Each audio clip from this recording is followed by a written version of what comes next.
ప్రోత్సాహంతో ఈరోజు హత్య చేయడం జరిగింది. దాదాపుగా 15 మంది వేట కొడవళ్లతో ఆ పొలానికి సంబంధించినటువంటి హక్కుదారులైనటువంటి నారాయణ రెడ్డి భార్యను చంపడమే కాకుండా నారాయణ రెడ్డి బావమర్దిని కూడా కొడవళ్లతో తలపైన నడుముపైన కొడవళ్లతో దాడి చేయడంతో ఆయన కూడా తీవ్ర గాయాలై ఆసుపత్రిలో ఉన్నాడు. ఇదే సంఘటనలో ప్రత్యక్ష సాక్షిగా ఉన్నటువంటి వారి కుమారుడు రాప్తాడు పోలీస్ స్టేషన్లో ఉన్నాడు. మరి ఈ మండల ఇన్ఛార్జ్ మురళి, స్థానికంగా ఉన్నటువంటి మండల కన్వీనరు మరియు కొంతమంది కలిసి కోర్టు వివాదంలో ఉన్నటువంటి భూమిని అగ్రిమెంట్ చేసుకోవడము, 4 కోట్ల రూపాయలకు అగ్రిమెంట్ చేసుకోవడము, దాదాపుగా 20 కోట్ల రూపాయలు విలువ చేసేటువంటి ఆ భూమిని దాన్ని మండల ఇన్ఛార్జ్ మురళి ప్రోత్సహించడము జరిగింది. మరి మురళి ప్రోత్సాహంతోనే ఈరోజు వీరందరూ కూడా 15 మంది పైగా వీరందరూ వెళ్ళి నారాయణ రెడ్డిని చంపడం అనేది చాలా దారుణమైన విషయం. మరి హైకోర్టులో వివాదంలో ఉన్న భూమి రికార్డును ఆన్లైన్లో 1B అడంగంలో వెబ్లాండ్లో చేర్చి దానికి హక్కుదారులుగా పంపకొండప్ప మరియు వారి భాగస్తులందరినీ వారి పేర్లను చేర్చడం అనేది ఎంతవరకు సమంజసం? ఆర్డీఓ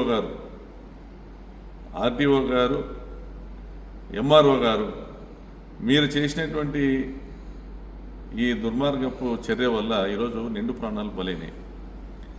మరి పరిటాల సునీతమ్మ సంపాదన కోసం కూలీలు కూడా చేయిస్తున్నావా? చంద్రబాబు నాయుడు గారు ఇంకా మీరు ఇటువంటి వాళ్ళను పార్టీలో పెట్టుకుని వారిని ప్రోత్సహిస్తా మీ పార్టీ పరువును బజారు పాలు చేసుకుంటున్నారా లేదా ఆలోచన చేసుకోవాల్సింది మీరు. మరి జిల్లా ఎస్పీ గారి కార్యాలయానికి 7-8 కిలోమీటర్లలోనే 2 ప్రాణాలు పోయినాయి. మీరు ఎంత పెద్ద ఎత్తున చర్యలు చేపట్టి దీని వెనకనున్నటువంటి కుట్రదారులుగా మేము భావిస్తున్నటువంటి ధర్మవరపు మురళి పరిటాల్సిన తమ్ముని పైన కూడా కేసు నమోదు చేస్తేనే ఇటువంటి సంఘటనలు పునరావృతం కావు. ఎందుకంటే పరిటాల సునీత సొంత గ్రామంలో గ్రామదేవర ఉత్సవం జరుగుతుండగా కూడా గ్రామస్తులు ఎవరు కూడా గ్రామం దాటి వెళ్ళడానికి వీలు లేకపోయినా ఈ హత్య జరుగుతున్నట్టే ఈ రోజుకి 2-3 రోజుల క్రింద మురళి దేశం వదిలిపెట్టి వెళ్ళిపోయినాడు. మరి ఆయనకు తెలిసే ఇది జరుగుతుందనేది ప్రజలు చర్చించుకుంటా అన్నారు. గతంలో కూడా మురళి కనుసన్నలలోనే స్థానిక మండల నేత శివప్రసాద్ రెడ్డిని రాప్తాడు మండల కార్యాలయంలో ఎంఆర్ఓ కార్యాలయానికి పిలిపించి చంపించినారు మీరు. మరి ఇటువంటి నమస్తే, నేను మీ తోపుదుర్తి ప్రకాష్ రెడ్డి. అనంతపురం జిల్లాలో గత సంవత్సర కాలంగా జరుగుతున్నటువంటి అనేక దాడులు, హత్యలు, దుర్మార్గాలు, దోపిడీలు మనమంతా చూస్తూనే ఉన్నాం. రాప్తాడు నియోజకవర్గంలో కురుబలింగమయ్య హత్య జరిగిన నెల కూడా గడవక ముందే మరి ఈరోజు రాప్తాడు నియోజకవర్గ కేంద్రంలో చిగిచెర్ల నారాయణ రెడ్డి మరియు ఆయన సతీమణి ఇద్దరిని కూడా ఒక భూతగాథ విషయంలో అధికార పార్టీ మండల ముఖ్య నేతలు, మండల తెలుగుదేశం పార్టీ ఇన్ఛార్జ్ ప్రోత్సాహంతో ఈరోజు హత్య చేయడం జరిగింది. దాదాపుగా 15 మంది వేట కొడవళ్లతో ఆ పొలానికి సంబంధించినటువంటి హక్కుదారులైనటువంటి నారాయణ రెడ్డి భార్యను చంపడమే కాకుండా నారాయణ రెడ్డి బావమర్దిని కూడా కొడవళ్లతో తలపైన నడుముపైన కొడవళ్లతో దాడి చేయడంతో ఆయన కూడా తీవ్ర గాయాలై ఆసుపత్రిలో ఉన్నాడు. ఇదే సంఘటనలో ప్రత్యక్ష సాక్షిగా ఉన్నటువంటి వారి కుమారుడు రాప్తాడు పోలీస్ స్టేషన్లో ఉన్నాడు. మరి ఈ మండల ఇన్ఛార్జ్ మురళి, స్థానికంగా ఉన్నటువంటి మండల కన్వీనరు మరియు కొంతమంది కలిసి కోర్టు వివాదంలో ఉన్నటువంటి భూమిని అగ్రిమెంట్ చేసుకోవడము, 4 కోట్ల రూపాయలకు అగ్రిమెంట్ చేసుకోవడము, దాదాపుగా 20 కోట్ల రూపాయలు విలువ చేసేటువంటి ఆ భూమిని దాన్ని మండల ఇన్ఛార్జ్ మురళి ప్రోత్సహించడము జరిగింది. మరి మురళి ప్రోత్సాహంతోనే ఈరోజు వీరందరూ కూడా 15 మంది పైగా వీరందరూ వెళ్ళి నారాయణ రెడ్డిని చంపడం అనేది చాలా దారుణమైన విషయం. మరి హైకోర్టులో వివాదంలో ఉన్న భూమి రికార్డును ఆన్లైన్లో 1B అడంగంలో వెబ్లాండ్లో చేర్చి దానికి హక్కుదారులుగా పంపకొండప్ప మరియు వారి భాగస్తులందరినీ వారి పేర్లను చేర్చడం అనేది ఎంతవరకు సమంజసం? ఆర్డీఓ గారు ఎంఆర్ఓ గారు మీరు చేసినటువంటి ఈ దుర్మార్గపు చర్య వల్ల ఈరోజు నిండు ప్రాణాలు బలైనాయి. మరి పరిటాల సునీతమ్మ సంపాదన కోసం కూలీలు కూడా చేయిస్తున్నావా?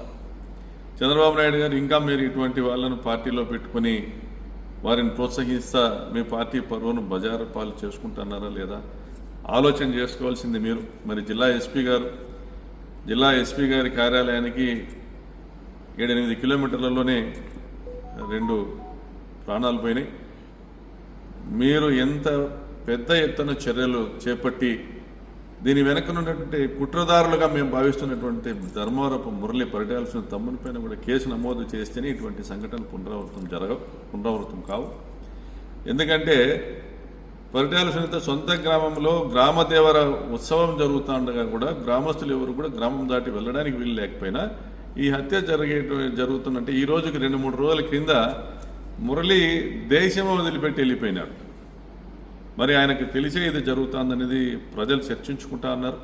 గతంలో కూడా మురళి కనుసన్నలలోనే స్థానిక మండల నేత శివప్రసాద్ రెడ్డిని రాప్తాడు మండల కార్యాలయంలో ఎంఆర్ఓ కార్యాలయానికి పిలిపించి చంపించినారు మీరు. మరి ఇటువంటి పరిస్థితిని పునరావృతమైతేనే దయచేసి నమస్తే, నేను మీ ప్రభుత్వ ప్రకాష్ రెడ్డి. అనంతపురం జిల్లాలో గత సంవత్సర కాలంగా జరుగుతున్నటువంటి అనేక దాడులు, హత్యలు, దుర్మార్గాలు, దోపిడీలు మనమంతా చూస్తూనే ఉన్నాం. రాప్తాడు నియోజకవర్గంలో కురువ లింగమయ్య హత్య జరిగిన నెల కూడా గడవక ముందే మరి ఈరోజు రాప్తాడు నియోజకవర్గ కేంద్రంలో చిగిచెర్ల నారాయణ రెడ్డి మరియు ఆయన సత్యమణి ఇద్దరిని కూడా ఒక భూతగాథ విషయంలో అధికార పార్టీ మండల ముఖ్య నేతలు, మండల తెలుగుదేశం పార్టీ ఇన్ఛార్జ్ ప్రోత్సాహంతో ఈరోజు హత్య చేయడం జరిగింది. దాదాపుగా 15 మంది వేట కొడవళ్లతో ఆ పొలానికి సంబంధించినటువంటి హక్కుదారులైనటువంటి నారాయణ రెడ్డి భార్యను చంపడమే కాకుండా నారాయణ రెడ్డి బావమర్దిని కూడా కొడవళ్లతో తలపైన, నడుముపైన కొడవళ్లతో దాడి చేయడంతో ఆయన కూడా తీవ్ర గాయాలై ఆసుపత్రిలో ఉన్నాడు. ఇదే సంఘటనలో ప్రత్యక్ష సాక్షిగా ఉన్నటువంటి వారి కుమారుడు రాప్తాడు పోలీస్ స్టేషన్లో ఉన్నాడు. మరి ఈ మండల ఇన్ఛార్జ్ మురళి స్థానికంగా ఉన్నటువంటి మండల కన్వీనరు మరియు కొంతమంది కలిసి కోర్టు వివాదంలో ఉన్నటువంటి భూమిని అగ్రిమెంట్ చేసుకోవడం, 4 కోట్ల రూపాయలకి అగ్రిమెంట్ చేసుకోవడము, దాదాపుగా 20 కోట్ల రూపాయలు విలువ చేసేటువంటి ఆ భూమిని దాన్ని మండల ఇన్ఛార్జ్ మురళి ప్రోత్సహించడము జరిగింది. మరి మురళి ప్రోత్సాహంతోనే ఈరోజు వీరందరూ కూడా 15 మంది పైగా వీరందరూ వెళ్ళి నారాయణ రెడ్డిని చంపడం అనేది చాలా దారుణమైన విషయం. మరి హైకోర్టులో వివాదంలో ఉన్న భూమి రికార్డును ఆన్లైన్లో 1B అడంగంలో వెబ్లాండ్లో చేర్చి దానికి హక్కుదారులుగా పంపకుండా